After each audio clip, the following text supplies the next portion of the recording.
अस्सलाम वालेकुम, मैं हूं कुरुथलैन आरिफ। नाज़रीन, पाकिस्तान में ऐसे बड़ी कम ड्रामे होते हैं जिनकी स्टोरी दो लड़का और एक लड़की या फिर दो लड़कियां और एक लड़के की स्टोरी से ज़रा हटके होती है।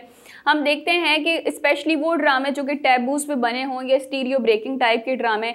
हम देखते हैं कि एमडी प्रोडक्शन ने एक ड्रामा बनाया था परिजात, जिसकी स्टोरी बड़ी आउट क्लास थी, वो क्योंकि वो एक नावल पे बेस्ड था। इसके अलावा उन्होंने दोबारा एक ड्रामा बनाया है जिसका नाम है दोबारा। उसकी स्टोरी भी दूसरे ड्रामों की स्टोरी से ज़रा हट के है, बड़ी यूनिक सी स्टोरी है, बड़ा इंटरेस्ट डेवलप किया गया है, बड़ा ही सस्पेंस क्रिएट किया गया है और इससे हमें बहुत से लेसन्स भी सीखने को मिलते हैं। तो आए आज आपको उन्हीं लेसन्स के बारे में बताते हैं। किसी भी ड्रामे का ओएसटी एक बहुत अहम किरदार रखता है। अगर तो उस ड्रामे का ओएसटी अच्छा है तो हम कोशिश करते हैं कि चलें इस ड्रामे को भी देख ही लिया जाए। और इस ड्रामे का ओएसटी शुजा हैदर ने कंपोज किया है, सहर गुल खान ने गाया है और साथ में शुजा हैदर ने भी गाया है। बड़ा ही अच्छा ओएसटी है, आप सब भी ज़रूर सुनिएगा।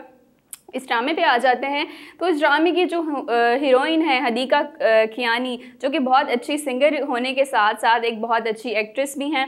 हम देखते हैं कि इस ड्रामे में उन्होंने मेहरुनिसा का रोल प्ले किया है और बड़ा ही अच्छा हम देखते हैं कि उनकी एक्टिंग बहुत अच्छी जा रही है। 16 साल की एक कम उम्र लड़की होती हैं जिनकी शादी अपने से डबल ट्रिपल बड़े आदमी से हो जाती है। उसके बाद उनकी सारी ख्वाहिशात का कत्ल हो जाता है। हम देखते हैं कि इसके बाद वो अपनी मर्ज़ी से ना पहन सकती हैं, ना ओढ़ सकती हैं, ना कहीं बाहर जा सकती हैं, अपनी पसंद की चीज़ें नहीं कर सकती। और इसके बाद हम देखते हैं कि उस शादी से इनके दो बच्चे होते हैं, अफ़ान और मिनाल, जिसके जो कैरेक्टर हैं वो हम आगे जाके आपको बताएंगे। इसके बाद हम आ जाते हैं इस ड्रामे के हीरो पे। और इस ड्रामे के जो हीरो हैं बिलाल अब्बास, वो माहिर का कैरेक्टर प्ले कर रहे हैं। हम देखते हैं कि उनके जो पेरेंट्स हैं उन्होंने दोबारा शादी की होती है। इसका मतलब ये कि अलग अलग शादी की होती है और इस ड्रामे का नाम भी दोबारा इस वजह से है क्योंकि इस ड्रामे में हर किसी ने दोबारा शादी की होती है। हम देख और नाज़रीन, यहाँ पे एक चीज़ बहुत इंपॉर्टेंट हमें सीखने को मिलती है, वो ये कि जब पेरेंट्स की सेपरेशन हो जाए तो बच्चों पे बड़ा असर पड़ता है। या तो वो बच्चे डिप्रेस हो जाते हैं, या तो सीधे हो जाते हैं, या फिर बिगड़ जाते हैं। और यहाँ पे माहिर साहब जो है अपने पेरेंट्स की सेपरेशन के बाद बहुत बिगड़ जाते हैं, छोटी मोटी चोरियाँ भी करना शुरू हो जाते हैं।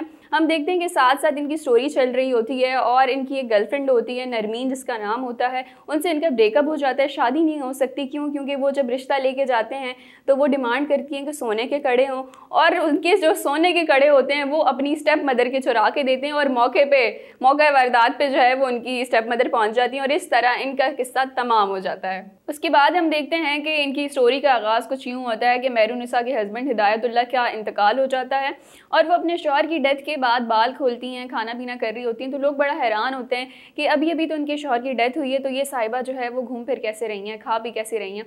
तो हम उसके बाद हम कुछ एपिसोड्स में देखते हैं कि मेहरुनिसा जो है वो जॉगिंग करना शुरू कर देती हैं, ब्राइट कलर के कपड़े पहनना शुरू कर देती हैं, रेड लिपस्टिक लगाना शुरू कर दी हैं, जो कि वहाँ मौजूद पुप्पो को पसंद नहीं आता। अब ये जो पुप्पो का किरदार है ना, ये वाकई पुप्पो बन के उन्होंने दिखाया है। ये पुप्पो होती हैं मिनाल और अफ़ान की पुप्पो, जो कि कनाडा से आई हुई होती हैं। और जब उनको पता चलता है कि मेरे मरहूम भाई ने सारी जायदाद मेरी भाभी के नाम कर दी है, तो उनके अंदर की पुप्पो और जाग जाती है। उसके बाद हम देखते हैं कि ये जो फुप्पो हैं इनका रवैया मेहरुनिसा की तरफ बड़ा नरम हो जाता है। क्यों? क्योंकि वो अपने देवर को कनाडा से बुला लेती हैं ताकि वो मेहरुनिसा से शादी कर लें और थोड़ी सी जायदाद उनके हिस्से में भी आ जाए। अब हम देखते हैं कि दूसरी तरफ माहिर का जी ब्रेकअप हो जाता है, उनके वालिदैन उनको घर से भी बाहर निकाल देते हैं और पार्क में वो मेहरुनिसा से मुलाकात करते हैं, वहाँ उनको बैडमिंटन सिखाते हैं। उसके बाद इनकी केमिस्ट्री बड़ी अच्छी चल रही होती है।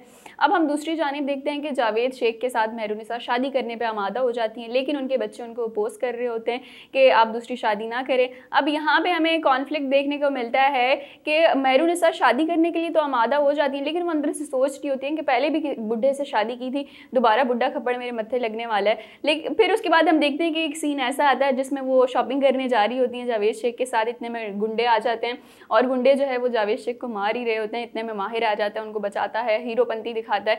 और फिर यहाँ मेहरुनिसा को और जावेद शेख को ये एहसास होता है कि मैं जो हूँ वो मेहरुनिसा को संभालने के काबिल नहीं हूँ और यहाँ वो माहिर को प्रेफरेंस देते हैं। जब माहिर और मेहरुनिसा की शादी हो जाती है तो घर वाले हक्का बक्का हो जाते हैं, स्पेशली वो फुप्पो, क्योंकि वो तो जावेद शेख को लेके आती है मेहरुनिसा से शादी के लिए, तो वो बड़ा हैरान होती हैं कि ये क्या हो गया। उसके बाद हम देखते हैं कि जब इनकी शादी हो जाती है तो बड़े इनको क्रिटिसाइज़ किया जाता है, बड़े इनको तनकीद का सामना करना पड़ता है। और हम देखते हैं कि इस दौरान अफ़ान की भी शादी हो जाती है और वो अपनी बीवी सहर के साथ घूमने फिरने हनीमून के लिए निकल जाता है। अब अफान को ये बात नहीं पता कि उसकी वालदा ने दोबारा शादी कर ली है। अब उसके बाद हम देखते हैं कि एक सीन आता है जहाँ मेहरुनिसा अपनी दोस्त के साथ बैठी होती हैं और वहाँ वो कहती हैं कि अगर धोखा ही खाना है तो धोखा दिल फरेब तो हो। तो उसकी दोस्त उनको कहती हैं कि आपको क्या लगता है कि ये जो माहिर है आपको धोखा देगा। तो नाज़रीन यहाँ हमें पता चलता है कि मेहरुनिसा को भी इल्म होता है कि माहिर जो है वो दौलत और स्टेटस की वजह से उनसे शादी करता है, जबकि मेहरुनिसा को एक पार्टनर की ज़रूरत होती है। तो नाज़रीन अब जब माहिर और मेहरुनिसा की शादी हो गई है तो अब देखना ये कि माहिर आगे जाके क्या निकलते हैं, क्योंकि हमें इस चीज़ का तो मेहरुनिसा को भी अंदाज़ा हो गया है कि माहिर ने उनसे दौलत और स्टेटस के लिए शादी की है।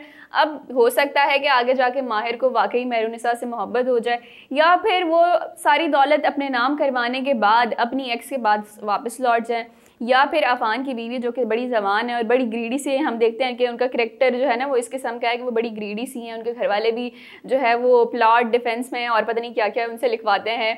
तो हम देखते हैं कि अब माहिर का जो रद्द अमल है वो क्या होता है, या तो वो अफान की बीवी में इंटरेस्ट लेना शुरू कर दे, या तो वो अपनी एक्स के पास चला जाए, या तो फिर वो मेहरुनिसा को सारी जायदाद अपने नाम करने के बाद उसको किक आउट कर दे। अब ये भी हो सकता है कि माहिर का जो कैरेक्टर है बड़ी पॉजिटिव कैरेक्टर हो और मेहरुनिसा के जो घर में बाकी घर वाले हैं वो सारे मिलके माहिर को गलत साबित करने की कोशिश करें, उसको बुरा बनाने की कोशिश करें, स्पेशली अफान की बीवी सहर, क्योंकि वो शुरू से हम देखते हैं बड़ा ही उनका ग्रीडी कैरेक्टर है। वो चाहती हैं कि सारी जायदाद उनके शौहर के नाम हो और वो उस घर में अकेली रहें, ना उनके साथ उनकी सास रहे और ना ही फुप्पो सास हो। तो हम देखते हैं कि क्या हो सकता है कि वो आगे ड्रामे में जाके माहिर पे कोई ऐसा इल्ज़ाम लगा दें जिसकी वजह से वो मेहरुनिसा की नज़र में बुरा बन जाए और मेहरुनिसा उसको अल्टीमेटली अपने घर से निकाल दें। नाज़रीन इस ड्रामे से हमें दो बड़ी अहम चीज़ें सीखने को मिलती हैं। सबसे पहली चीज़ ये कि जब हम देखते हैं कि मेहरुनिसा की कम उम्री में शादी हो जाती है, उसके बाद वो कलरफुल कपड़े पहनना शुरू हो जाती हैं, मेकअप करना शुरू हो जाती हैं, जॉगिंग जाती हैं, ड्राइविंग सीखती हैं। तो हमारे माशरे में ऐसी काफ़ी सारी ख़वातीन हैं जो कम उम्री में शादी के बाइस अपनी ख्वाहिशात पूरी नहीं कर सकती, वो सारे काम नहीं कर सकती जो कि वो उस स्टेज में करना चाहती हैं। तो जब उनको वो आज़ादी मिल जाती है, उतना टाइम मिल जाता है, या हम कह सकते हैं कि पैसा मिल जाता है, तो वो अपनी एज के बाद वो सारी चीज़ें जाके करती हैं, जिसकी वजह से अक्सर लोग, आपने वो मुहावरा तो सुना होगा, बूढ़ी घोड़ी लाल लगाम। तो उस टाइम तो हमें बड़ी हंसी आती है मुहावरा सुन के, लेकिन अगर हम इसकी डीप में जाएँ या उसकी डेप्थ में जाएँ तो हमें पता चलता है कि वो लोग जो कि एक सर्टेन एज में अपनी ख्वाहिशात पूरी नहीं करते, वो अपनी एज के किसी दूसरे हिस्से में जाके, अपनी ज़िंदगी के दूसरे हिस्से में जाके वो सारे काम करते हैं। तो हमारी जो पाकिस्तानी ख़वातीन थी वो इस कैरेक्टर को देख के बड़ा मुतासिर हुई हैं। और दूसरी बात हमें ये देखने को मिलती है कि जब मेहरुनिसा की माहिर से शादी हो जाती है तो लोग उनको बड़ा क्रिटिसाइज़ करते हैं, क्योंकि मेहरुनिसा की एज ज़्यादा होती है और माहिर जो है वो उसकी बेटे की उम्र का होता है। तो नाज़रीन यहाँ एक चीज़ देखने को हमें मिलती है कि जब मेहरुनिसा की अपनी एज के डबल ट्रिपल आदमी से शादी होती है तब तो ये मुआशरा उनको तनकीद नहीं करता, तब तो ये मुआशरा कहता है कि हाँ जी ये तो बिल्कुल चीज़ सही है। लेकिन जब औरत की एज ज़्यादा हो, लड़के की एज कम हो, तो मुआशरा इतना क्रिटिसाइज़ क्यों करता है।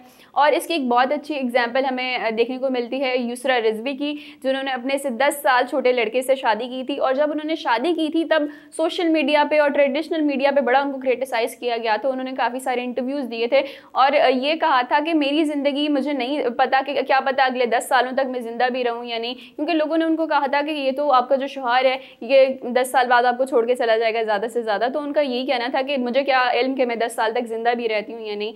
तो हमारे माशरे में एक ये बड़ा एलिमेंट है कि अगर लड़की की एज ज़्यादा है, लड़की की एज कम है, तो उनको बड़ा क्रिटिसाइज़ किया जाता है।